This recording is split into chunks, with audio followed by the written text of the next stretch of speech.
An unsung hero who worked tirelessly to connect the city pre-Westgate Bridge. A clunky old car ferry made thousands of crossings, and while she was denied a dignified send-off, she's very much part of our maritime DNA. Tony Jones with the story.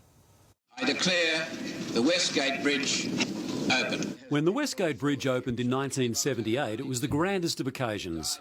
Finally, a superstructure linking opposite sides of the bay. Some 44 years later, around 200,000 cars and trucks cross the bridge daily. But rewind to before the bridge was built, and this is how the city was linked. A noisy old car ferry which ran on underwater chains from Spotswood to Port Melbourne.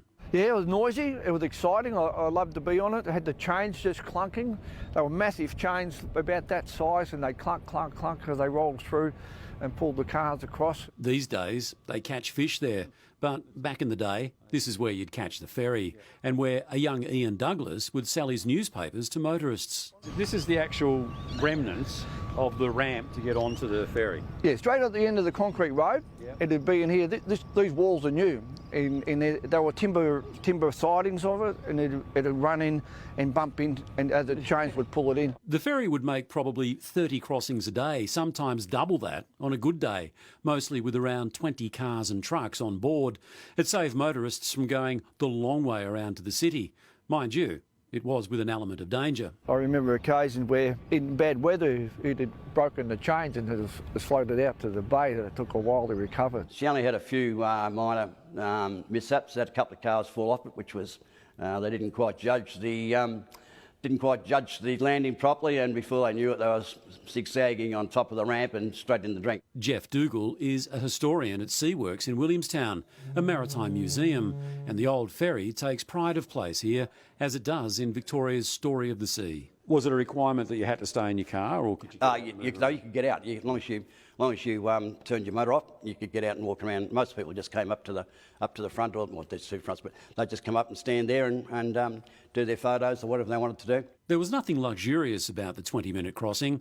Reaching the other side was invariably met with an almighty jolt, not helped by the fact that the ferry had no steering and no brakes. More often than not, would give it a decent old smack. There's little rollers there on the sides, and those rollers are there just to do that. She'd come and smack against the side with the wind blower. That's what I remember. That's what I remember. That's right, yeah.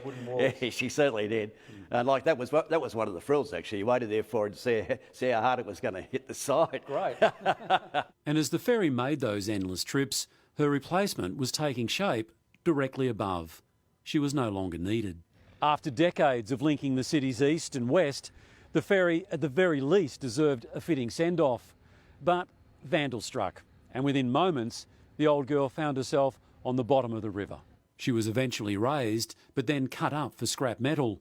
And remarkably, after almost half a century of service, she was never given a name, yet still managed to make a name for herself in our city's history. Tony Jones, 9 News.